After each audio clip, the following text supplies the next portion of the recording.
ನನ್ನ ಹೆಸರು ಡಾಕ್ಟರ್ ಸುನೀಲ್ ಅಂತ ಹೇಳಿ. ನಾನು ಕಡಬಂ ಸಂಸ್ಥೆಯಲ್ಲಿ ನಿರ್ದೇಶಕನಾಗಿ ವೈದ್ಯಕೀಯ ಅಧಿಕಾರಿಯಾಗಿ ಕೆಲಸ ಮಾಡ್ತಾಯಿದ್ದೀನಿ. ಇತ್ತೀಚಿನ ದಿನಗಳಲ್ಲಿ ಮಾನಸಿಕ ಆರೋಗ್ಯ ಅನ್ನುವಂಥದ್ದು ಅದು ಹೆಚ್ಚಾಗಿ ಕೋವಿಡ್ ಆದ ನಂತರ ಮಾನಸಿಕ ಆರೋಗ್ಯದ ಬಗ್ಗೆ ಜನಗಳಲ್ಲಿ ಒಂದು ಅರಿವು ಅನ್ನುವಂಥದ್ದು ಭಾಳ ಹೆಚ್ಚಾಗಿದೆ. ಅದನ್ನು ನಾವು ಖಂಡಿತ ಕಾಣ್ತಾ ಇದ್ದೀವಿ. ಅದಾದಮೇಲಿಂದ ಅಂತೂ ನಮ್ಮ ಆಸ್ಪತ್ರೆಗಳಲ್ಲಿರ್ಬೋದು ಅಥವಾ ನಮ್ಮದು ಫ್ರೀ ಹೆಲ್ಪ್ಲೈನ್ಗಳು ಇದೆ. ಆ ಹೆಲ್ಪ್ಲೈನ್ಗಳಿಗೂ ದೂರವಾಣಿ ಕರೆಗಳು ಬರುವಂಥದ್ದು ಜಾಸ್ತಿ ಆಗಿದೆ. ಏನು ಈ ಕಾಯಿಲೆಗಳು ಮುಂಚೆ ಇರಲಿಲ್ವಾ, ಈಗ ಮಾತ್ರನೇ ಜಾಸ್ತಿ ಆಗಿದೆಯಾ ಅನ್ನುವಂಥದ್ದು ಸಾಮಾನ್ಯವಾಗಿ ಬರುವಂಥ ಪ್ರಶ್ನೆ. ಒಂದು ಕಾಯಿಲೆಗಳು ಈಗ ಅಂತಂದರೆ 2 ವರ್ಷ 3 ವರ್ಷ ಅಂತ ಹೇಳಲ್ಲ, ಒಂದು 10 ವರ್ಷ 10-15 ವರ್ಷಗಳಿಂದ ಈಚೆಗೆ ಖಂಡಿತವಾಗಲೂ ಜಾಸ್ತಿ ಆಗಿದೆ. ಯಾಕೆ ಜಾಸ್ತಿ ಆಗಿದೆ ಅಂತಂದರೆ ನಮ್ಮ ಜೀವನದ ಶೈಲಿ ಏನಿದೆಯಲ್ಲ ಅದು ಬಹಳ ಬದಲಾಗಿದೆ, ಮೊದಲನೇದು.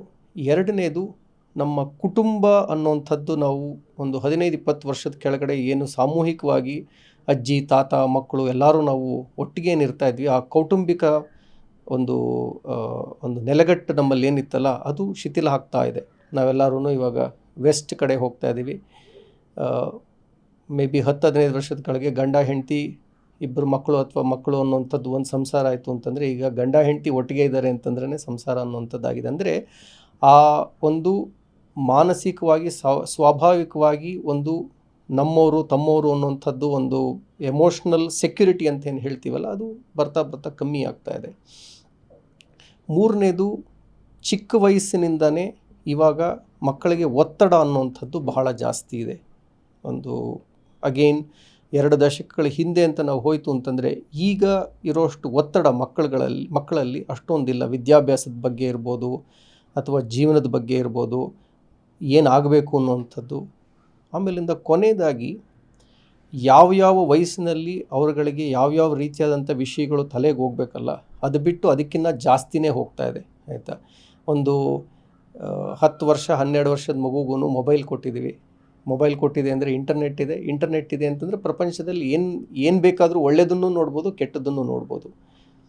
ಯಾವಾಗ ಅವ್ರಿಗೆ ಎಲ್ಲ ರೀತಿಯಾದಂಥ ವಿಚಾರಗಳು ತಲೆಗೆ ಹೋಗ್ತಾ ಇದೆ ಅಂತಂದಾಗ ಅದರದ್ದು ಒಳ್ಳೆಯ ಪರಿಣಾಮವೂ ಇರುತ್ತೆ, ಕೆಟ್ಟ ಪರಿಣಾಮವೂ ಇರುತ್ತೆ.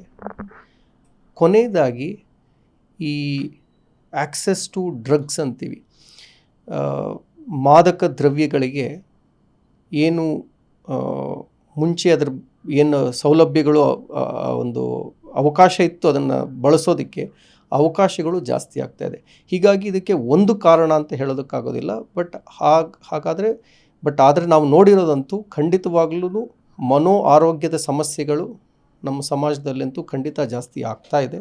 ಅದಕ್ಕೆ ಹಲವಾರು ಕಾರಣಗಳಿದೆ. ಇದರಲ್ಲಿ ಯಾವ ಕಾರಣ ಮುಖ್ಯ, ಒಬ್ಬೊಬ್ಬ ವ್ಯಕ್ತಿಯಲ್ಲಿ ಒಂದೊಂದು ಕಾರಣ ಏನೋ ಮುಖ್ಯ ಆಗಿರ್ಬೋದು, ಬಟ್ ಇವೆಲ್ಲರ ಒಟ್ಟಾಗಿ ಮಾನಸಿಕ ಕಾಯಿಲೆಗಳು ಜಾಸ್ತಿ ಆಗ್ತಿದೆ ಅಂತ ತಿಳ್ಕೊಬೋದು. ಗ್ಯಾರಂಟಿ ನ್ಯೂಸ್, ಸುದ್ದಿ ಖಚಿತ, ನ್ಯಾಯ ನಿಶ್ಚಿತ.